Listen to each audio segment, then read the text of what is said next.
அன்பார்ந்த திராவிட முன்னேற்றக் கழகத்தின்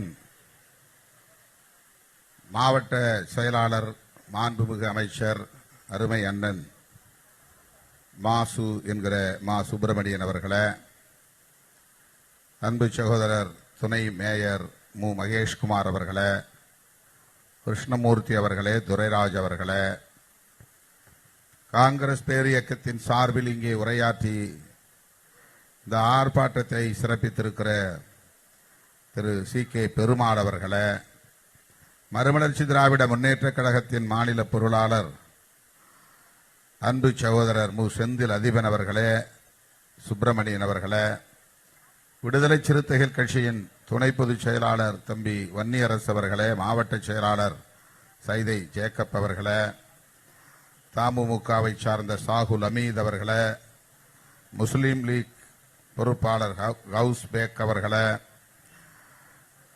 Marxist communist கட்சியின் சார்பில் இங்கே உரையாற்றிய தோழர் லெனின் அவர்களே, மணிகண்டன் அவர்களே,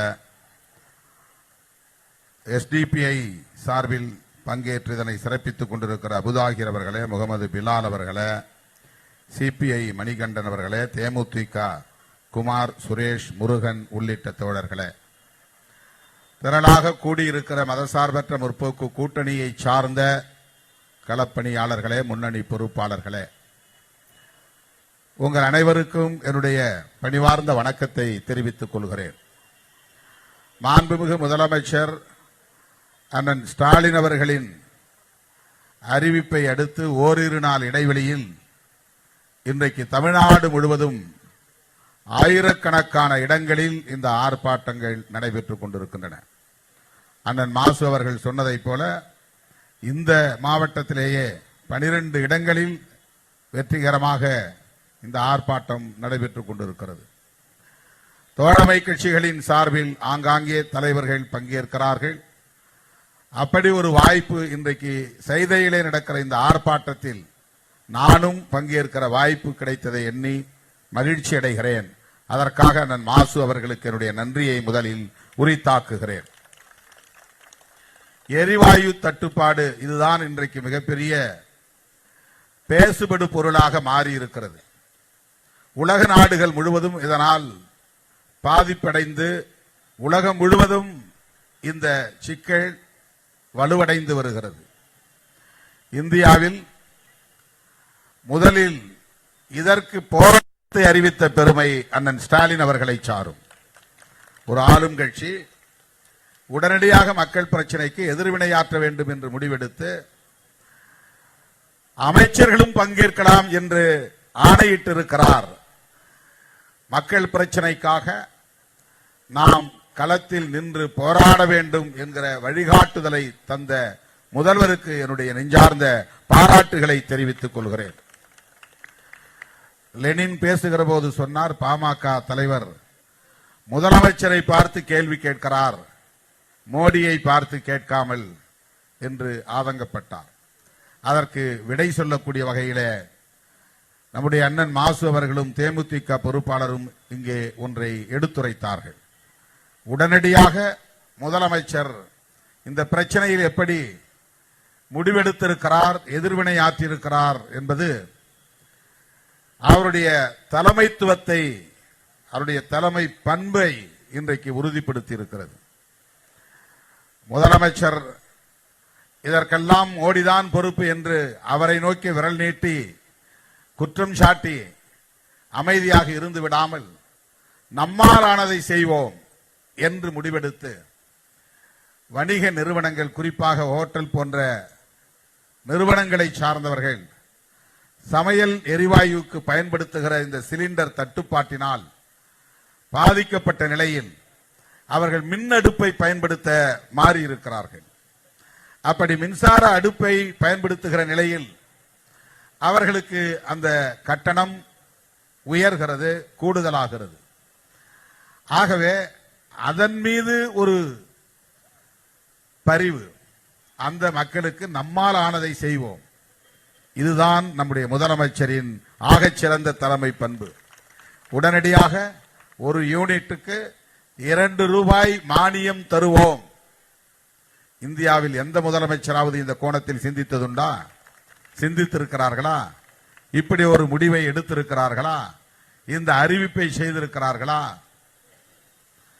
மோடிதான் செய்ய வேண்டும் என்று அவரை நோக்கி கேள்வி கணைகளை வீசிவிட்டு நமக்கென்ன என்று ஒதுங்கி நிற்காமல் முதலமைச்சர் அவர்கள் எவ்வளவு பொறுப்புணர்வோடு செயல்படுகிறார், பாதிக்கப்படுகிற மக்களின் நிலையிலிருந்து சிந்தித்து பார்க்கிறார், எந்த வகையிலே அவர்களுக்கு உதவி செய்ய முடியும் என்று எண்ணி பார்க்கிறார், திட்டமிடுகிறார். அதற்கு சான்றுதான் யூனிட்டுக்கு 2 ரூபாய் மானியம். ஆகவே முதலமைச்சர் என்ன செய்ய போகிறார் என்று கேள்வி எழுப்பிய நபர்களுக்கு இதைவிட வேற என்ன பதில் என்பதை நாம் எண்ணி பார்க்க வேண்டும். இந்த சமையல் எரிவாயு தட்டுப்பாடு என்பது தமிழ்நாட்டில் மட்டுமல்ல, இந்தியாவில் மட்டுமல்ல, வளைகுடா நாடுகளை நம்பி இருக்கக்கூடிய அத்தனை உலக நாடுகளுக்கும் பாதிப்பை ஏற்படுத்தி இருக்கிறது. இந்த பாதிப்புக்கு யார் காரணம்? அமெரிக்க ஏகாதிபத்தியமும் இஸ்ரேலிய நாடும் தான். இன்றைக்கு ஈரான் மீது ஏவுகணைகளை வீசி கொடூரமான அடக்குமுறைகளை ஏவி வருகிறது. அந்த நாட்டின் உச்ச தலைவர் காமினி அவர்கள் படுகொலை செய்யப்பட்டிருக்கிறார். ஒரு நாட்டின் உச்ச தலைவரையே குறிவைத்து படுகொலை செய்திருக்கிறது ஏகாதிபத்திய நாடுகள். அவருடைய குடும்பத்தையே அழித்திருக்கிறார்கள். இது பல ஆண்டுகால திட்டம். அவர் எங்கே பதுங்கியிருக்கிறார் என்கிற துப்பு கிடைத்தவுடன் சற்றும் தாமதிக்காமல் அவர் தங்கியிருந்த இடத்தை நோக்கி ஏவுகணைகளை வீசி அவரை சில நொடிகளிலேயே படுகொலை செய்துவிட்டார்கள். ஈரான் தன்னுடைய உச்ச தலைவரை இழந்து நிற்கிற நிலையில் அவருடைய மகனை அடுத்த உச்ச தலைவராக இன்றைக்கு அறிவிப்பு செய்திருக்கிறது. அதை நான் ஏற்க மாட்டேன் என்று அடம் பிடிக்கிறார் அமெரிக்க அதிபர் டொனால்டு டிரம்ப். அந்த நாட்டின் உள்விவகாரத்தில் தலையிடுவதே தவறு. அந்த நாட்டின் உச்ச தலைவரை படுகொலை செய்தது குற்றம். அதையும் தாண்டி ஈரானின் உச்ச தலைவர் யார் என்பதை நான் தான் தீர்மானிப்பேன் என்று சொல்லுகிற ஒரு மன நோயாளிதான் அமெரிக்க அதிபர் டொனால்டு டிரம்ப். இஸ்ரேலை பற்றி தலைவர்கள் இங்கே பேசினார்கள். அது எவ்வளவு மோசமான மதவெறி பிடித்த ஒரு நாடு. யூதர்கள் எந்த அளவுக்கு உலக நாடுகளின் மீது ஆதிக்கம் செலுத்தி வருகிறார்கள். அந்த யூதர்களுக்கான ஒரு நாடு இஸ்ரேல். அவர்களின் தேசத்தில் எண்ணெய் வளம் இல்லை, எரிவாயு உற்பத்தி இல்லை. வளைகுடா நாடுகளை நம்பித்தான் அந்த தேசம் இருக்கிறது. வளைகுடா நாடுகளில் ஈரானும் ஈராக்கும் பிற நாடுகளைப் போல் இல்லாமல் எதிர்த்து நிற்கிற, ஏகாதிபத்தியத்தை எதிர்க்க நிற்கிற துணிச்சல் பெற்ற நாடுகளாக இருக்கின்றன. லிபியாவும் அப்படித்தான். ஆகவே அந்த நாடுகளை குறிவைத்து அமெரிக்காவும் இஸ்ரேலும் நீண்ட காலமாகவே அவர்களை ஒடுக்குவதில், நசுக்குவதில், அவர்களை நிலைகுலைய வைப்பதில், அவர்களை ஆதிக்கம் செய்வதில் கவனம் செலுத்தி வருகிறார்கள். ட்ரம்ப் வருவதற்கு முன்பும் அமெரிக்காவின் நிலைப்பாடு இதுதான். 40 ஆண்டு கால திட்டம். இந்த காமினி என்கிற ஈரானின் அதிபரை படுகொலை செய்வதற்கு அவர்கள் போட்ட திட்டம். உளவு பிரிவை ஊடுருவச் செய்து அவருடைய இருப்பை கண்டுபிடித்து அவர் பதுங்கியிருக்கிற இடத்தை காட்டிக் கொடுத்ததும் சற்றும் தாமதிக்காமல் போரை தொடங்கிவிட்டார்கள். ஆனால் அதற்கு முதல் நாள் வரையில் பேச்சுவார்த்தை நடத்துகிறார்கள். சமாதான பேச்சுவார்த்தை நடக்கிறது. எதற்காக? எண்ணெய், கச்சா எண்ணெய் வர்த்தக பேச்சுவார்த்தை. ரஷ்யாவிடம் நாம் எண்ணெய் வாங்குகிறோம், ஈரானிடமும் கச்சா எண்ணெய், பண்படாத எண்ணெய், குருடாயில் அதை வாங்கித்தான் இங்கே பண்படுத்தி பெட்ரோல், டீசல் உள்ளிட்ட உற்பத்தியை நாம் செய்கிறோம். நேரடியாக எரிவாயுவை அவர்கள் நமக்கு அனுப்பி வைக்கிறார்கள். ஆனால் டொனால்டு டிரம்ப் மோடிக்கு ஆணை இடுகிறார், கட்டளை இடுகிறார். நீ ரஷ்யாவிடம் எண்ணெய் வாங்கினால் உனக்கு நான் கூடுதல் தண்டம் விதிப்பேன், வரி விதிப்பேன். மோடி வாய் திறக்கவில்லை, கண்டிக்கவில்லை. இந்திய இறையாண்மையில் தலையிடுவதற்கு நீ யார் என்று கேள்வி கேட்கிற துணிச்சல் இல்லை. என் நாட்டு இறையாண்மையில் தலையிடுவதற்கு உனக்கு எந்த அதிகாரமும் இல்லை என்று சொல்லுகிற துணிச்சல் ஈரான் அதிபர் காமினிக்கு இருக்கிறது. அவர் டொனால்டு டிரம்புக்கு பணியவில்லை. டாலர் அடிப்படையில் நான் வர்த்தகம் செய்ய மாட்டேன், யூரோ அடிப்படையில் தான் வர்த்தகம் செய்வேன். இது காமினி எடுத்த முடிவு. என் நாட்டில் டாலருக்கு மதிப்பில்லை என்று ஈராக் அதிபர் சதாம் ஹுசேன் எடுத்த முடிவு. என்னுடைய நாட்டில் அமெரிக்க டாலருக்கு மரியாதை இல்லை, அது வெறும் பேப்பர் என்று சொல்லுகிற துணிச்சல் சுண்டைக்காய் அளவு கூட இல்லாத லிபியாவின் அதிபர் கடாபிக்கு இருந்தது. வெனிசுலா என்கிற நாட்டின் அதிபருக்கு இருக்கிறது. இவர்கள் எல்லாம் அமெரிக்க ஏகாதிபத்தியத்தை எதிர்க்கிற துணிச்சல் பெற்றவர்களாக இருக்கிறார்கள்.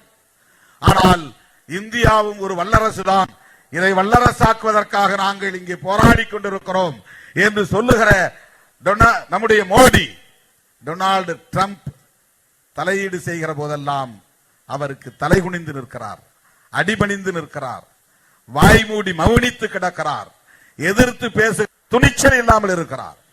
இது நமக்கு கிடைத்த ஒரு சாபக்கேடு. அதிபர் காமினிக்கு இருக்கிற துணிச்சல் அந்த ஈரானை விட பல மடங்கு பெரிய நிலப்பரப்பு கொண்ட தேசம் நம்முடைய தேசம். மிகப்பெரிய மக்கள் தொகை கொண்ட நாடு நம்முடைய நாடு. எண்ணெய் வளமும் உள்ள ஒரு நாடுதான், அனைத்து கனிம வளங்களும் கொண்ட ஒரு நாடுதான். ஒப்பீட்டளவிலே ஈரானை விடவும் நாம் பல வளங்களை பெற்றிருக்கிறோம். எண்ணெய் வளம் ஒப்பீட்டளவிலே குறைவாக இருக்கலாம், ஆனால் ஒரு வல்லரசு என்கிற தகுதியை பெறக்கூடிய அளவுக்கான வலிமையை பெற்ற ஒரு தேசத்தின் பிரதமராக இருக்கிற மோடிக்கு அமெரிக்காவை எதிர்த்து பேசுகிற துணிச்சல் இல்லை என்பதுதான் சாபக்கேடு. அவரை குறைத்து மதிப்பிடுவதற்காக நாம் சொல்லவில்லை, இதுதான் யதார்த்தமான உண்மை. எதிர்க்கட்சிகள் மாநிலங்களவையிலும் மக்களவையிலும் ஈரான் மீது நடத்தப்படுகிற இந்த தாக்குதலை நிறுத்த வேண்டும், அதற்கு இங்கே விவாதம் செய்து தீர்மானம் நிறைவேற்ற வேண்டும் என்கிற அடிப்படையில் கோரிக்கை எழுப்பினால் அதை பற்றி பேசுவதற்கே அவர்கள் அனுமதிக்கவில்லை. மக்களவையை நடத்தாமல் நாங்கள் தள்ளி வைப்போமே தவிர அந்த விவாதத்தை நாங்கள் அனுமதிக்க மாட்டோம் என்கிறார்கள். மக்களவையிலே எதிர்க்கட்சிகள் பேசுவதற்கு அனுமதித்தால் என்ன? ஆளுங்கட்சி பேச வேண்டாம், பாஜக பேச வேண்டாம், அமித்ஷா பேச வேண்டாம், மோடி பேச வேண்டாம், ராகுல் பேசட்டுமே. ராகுல் மீது அவன் ஏவுகணை வீசினால் வீசட்டும். திராவிட முன்னேற்ற கழக நாடாளுமன்ற உறுப்பினர்கள் பேசட்டுமே. அறிவாலயத்தின் மீது அவன் ஏவுகணை வீசினாலும் வீசட்டும். எதிர்கொள்ள அண்ணன் ஸ்டாலின் அவர்கள் தயார். மக்களவையில் இதை பற்றி பேசுவதற்கு கூட அவர்கள் அனுமதி மறுக்கிறார்கள். ஆக அமெரிக்க ஏகாதிபத்தியத்திடம் அடிபணிந்து கிடக்கிற ஒரு தேசமாக இந்திய தேசத்தை மாற்றி வைத்திருக்கிறார்கள் இந்த மோடி தலைமையிலான சங் பரிவார் கும்பல். அவர்களுக்கு முஸ்லிம்கள் தான் எதிரி, அமெரிக்கா எதிரி இல்லை. அவர்களுக்கு கிறிஸ்தவர்கள் தான் எதிரி, இஸ்ரேல் எதிரி இல்லை. அவர்களுக்கு தமிழ்நாடு தான் எதிரி, திமுக தலைமையிலான அரசு தான் எதிரி, திராவிட கருத்தியல் தான் எதிரி, பெரியாரியம் தான் எதிரி. அவர்களுக்கு ஏகாதிபத்தியம் எதிரி இல்லை. அங்கே அவர்கள் சரண்டர், அடிபணிந்து கிடக்கிறார்கள். அதானிக்காகவும் அம்பானிக்காகவும் ஏகாதிபத்திய நாடுகளோடு ஒப்பந்தம் போடுவதே தன்னுடைய கடமை என்று கருதுகிற ஒரு பிரதமர் பெற்றிருக்கிறோம். அமெரிக்காவிலே அதானி மீது வழக்குகள் இருக்கின்றன. அதானி சிக்கினால் மோடியும் சிக்குவார், இதுதான் பிரச்சனை. அம்பானி சிக்கினால் சிக்குவார், இதுதான் பிரச்சனை. ஆக இப்படிப்பட்ட ஒருவரை நாம் இங்கே பிரதமராக பெற்றிருக்கிறோம் என்பதுதான் வெட்கக்கேடு. ஈரான் மீது நடத்தப்படுகிற இந்த தாக்குதலை நிறுத்தாத வரையில் எரிவாயு தட்டுப்பாட்டை சீர் செய்ய முடியாது, தீர்வு காண முடியாது. ஆகவே உடனடியாக நாம் எழுப்ப வேண்டிய குரல் என்ன? அமெரிக்க ஏகாதிபத்தியமே, இஸ்ரேல் ஏகாதிபத்தியமே, ஈரான் நடத்துகிற ஏவுகணை தாக்குதலை உடனே நிறுத்து. இதுதான் நாம் எழுப்ப வேண்டிய குரல். ஈரான் நாட்டுக்கும் அமெரிக்காவுக்கும் வேறு எந்த அரசியல் பிரச்சனைகளும் இல்லை. இந்த எண்ணெய் வர்த்தக பிரச்சனை, இஸ்ரேலுக்கும் அமெரிக்காவுக்கும் இருக்கிற நட்பு, இஸ்ரேல் யூதர்களின் நாடு நமக்கு தெரியும். அந்த யூதர்கள் பெரும்பான்மையாக ஆதிக்கம் செலுத்துகிற, ஆட்சி நிர்வாகத்தில் ஆதிக்கம் செலுத்துகிற நிலை அமெரிக்காவிலே இருக்கிறது. இன்றைக்கு அமெரிக்க செனட் ஒரு முடிவெடுக்கிறது என்று சொன்னால், அவர்கள் கிறிஸ்தவ நாடு என்று சொல்லிக் கொண்டாலும் அது யூதர்களுக்கான நாடு என்பதுதான் யதார்த்தத்திலே உண்மை. டொனால்ட் டிரம்பின் மருமகனே ஒரு யூதர். அவரே இஸ்ரேல் நாட்டுக்கு ஆதரவான நிலைப்பாடுகளை எடுக்கக்கூடிய ஒரு அரசியல் சக்தி. ஆகவே அமெரிக்கா என்பது பேரளவில் கிறிஸ்தவ நாடு என்று சொல்லிக் கொண்டாலும் அது யூதர்களுக்காக இயங்குகிற ஒரு தேசம்தான் என்பதை யாரும் மறுத்துவிட முடியாது. இது வெறும் இனப்பிரச்சனையாக மட்டும் நாம் சுட்டிக்காட்டவில்லை. ஆனால் இஸ்ரேலிய நாடு என்பது யூதர்களுக்கான நாடாக இருக்கிறது. அதுதான் காலம் காலமாக, தலைமுறை தலைமுறையாக உலக நாடுகளுக்கு மிகப்பெரிய தலைவலியாகவும் இருக்கிறது. இஸ்ரேல் மீது எப்போதெல்லாம் ஈரானோ ஈராக்கோ ஏவுகணை வீசுகிறதோ அப்போதெல்லாம் உடனடியாக அமெரிக்கா தலையீடு செய்கிறது. ஈழத்திலே அவ்வளவு பெரிய யுத்தம் நடந்த போது ஐநா பேரவை தலையீடு செய்யவில்லை, அமெரிக்கா தலையீடு செய்யவில்லை. அந்த யுத்தத்தை நிறுத்துவதற்கு அவர்கள் எந்த முனைப்பையும் காட்டவில்லை. ஆனால் இஸ்ரேல் மீது எந்த தாக்குதலை நடத்தினாலும் உடனடியாக அதை தடுத்து நிறுத்துவதற்கோ அல்லது பதிலடி கொடுப்பதற்கோ ஐநா அல்லது அமெரிக்கா தலையீடு செய்கிறது. இந்த நிமிடம் வரையில் ஈரான் மீது நடத்தப்படுகிற இந்த தாக்குதல் குறித்து ஐநா பேரவையில் எந்த நிலைப்பாட்டையும் எடுக்கவில்லை. ஐநா பொதுச் செயலாளர் எந்த கருத்தையும் சொல்லவில்லை. ஏனென்றால் ஐநாவும் அமெரிக்காவின் கட்டுப்பாட்டிலே இருக்கிறது. ரஷ்யா கண்டித்திருக்கிறது. காமெடியின் படுகொலை மிகவும் இழிவான செயல் என்று சைனா கண்டித்திருக்கிறது. ஈரான் அதிபரை படுகொலை செய்த இந்த போக்கு ஏற்புடையது இல்லை, இது மிகவும் இழிவான செயல் என்று கண்டித்திருக்கிறது. ஈரான் திருப்பி தாக்குகிறது. அமெரிக்க ராணுவ தளங்களின் மீது மட்டும் தாக்குகிறது. அவன் சவுதி அரேபியாவுடைய ராணுவ தளவாடங்களை வைத்திருக்கிறான், துபாயிலே வைத்திருக்கிறான், அபுதாபியில் வைத்திருக்கிறான், குவைத்திலே வைத்திருக்கிறான். இப்படி அந்த வளைகுடாவில் தன்னுடைய ராணுவ தளவாடங்களை வைத்துக் கொண்டு அங்கிருந்துதான் ஈரான் மீது ஏவுகணை தாக்குதல்களை நடத்திக் கொண்டிருக்கிறான். எண்ணெய் கிணறுகளின் மீது தாக்குதல், படை தளபதிகளின் இருப்பிடங்களில் தாக்குதல், அரசியல் தலைவர்களின் குடியிருப்புகளில் தாக்குதல், வெறும் புகை மண்டலமாக இருக்கிறது. சுற்றுச்சூழல் பாதிப்படைந்த மக்கள் மூச்சு திணறக்கூடிய அளவுக்கான நிலை ஈரானிலே ஏற்பட்டு வருகிறது. ஆனாலும் அவர்கள் வாங்க மாட்டோம். அமெரிக்காவுக்கு பாடம் புகட்டுவோம், பதிலடி கொடுப்போம். எத்தனை இழப்பு நேர்ந்தாலும் அதை எதிர்கொள்ள நாங்கள் தயாராக இருக்கிறோம். எங்களை சுண்டைக்காயாக நீங்கள் நடத்திவிட முடியாது, எதிர்கொள்வோம் என்று துணிச்சலாக இன்றைக்கு ஈரான் நிற்கிறது. இந்த நிலையிலே உலக போர் மூடுவோ என்கிற அச்சமும் நிலவுகிறது.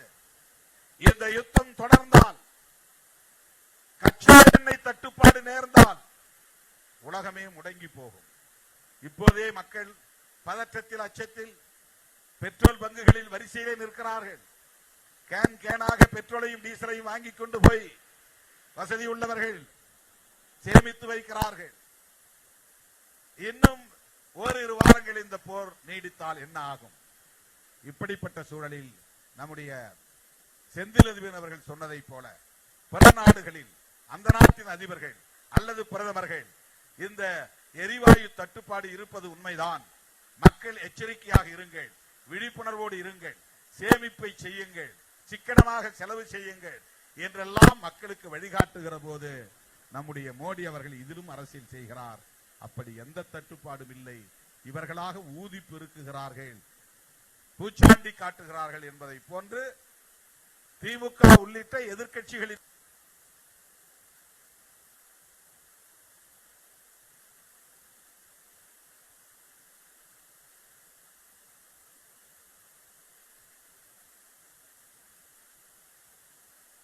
எரிவாயு தட்டுப்பாடு ஏற்பட்டதனால் அவர்கள் மின்னடுப்பை நோக்கி போகிறார்களா இல்லையா? இன்றைக்கு மின்சார அடுப்பு கூட விற்பனை விட்டு தீர்ந்துவிட்டது. 2-3 நாட்கள் வீடுகளுக்கு பயன்படுத்துகிற மின்னடுப்பு, ஹோட்டல்களுக்கு பயன்படுத்துகிற மின்சார அடுப்பு இவையெல்லாம் விட்டு தீர்ந்துவிட்டன. இதனால் மின்சார தட்டுப்பாடு ஏற்படும். அதிகமான மின்சாரத்தை நுகருகிற போது மின்சார தட்டுப்பாடு ஏற்படும். ஆகவே இதற்கு ஒரே தீர்வுதான், அமெரிக்காவின் ஆதிக்க வெறியை கைவிட வேண்டும், இஸ்ரேலின் யுத்த வெறியை கைவிட வேண்டும், ஈரான் மீது நடத்தப்படுகிற இந்த ஏவுகணை தாக்குதலை உடனடியாக நிறுத்த வேண்டும், பேச்சுவார்த்தைக்கு அவர்கள் தயாராக வேண்டும். இதை சொல்லுகிற துணிச்சல் மோடிக்கு வேண்டும். மோடிக்கு இதை சொல்லுகிற துணிச்சல் அண்ணன் ஸ்டாலின் அவர்களுக்கு இருக்கிறது. அதை சொல்லுகிற களம்தான் இந்த ஆர்ப்பாட்ட களம் என்பதை சொல்லி பங்கேற்ற உங்கள் அனைவருக்கும் என்னுடைய பாராட்டுகளையும் இந்த வாய்ப்பை எனக்கு வழங்கியதற்கு அண்ணன் அவர் அமைச்சர் அவர்களுக்கு எனது நன்றியையும் சொல்லி முடிக்கிறேன். நன்றி, வணக்கம்.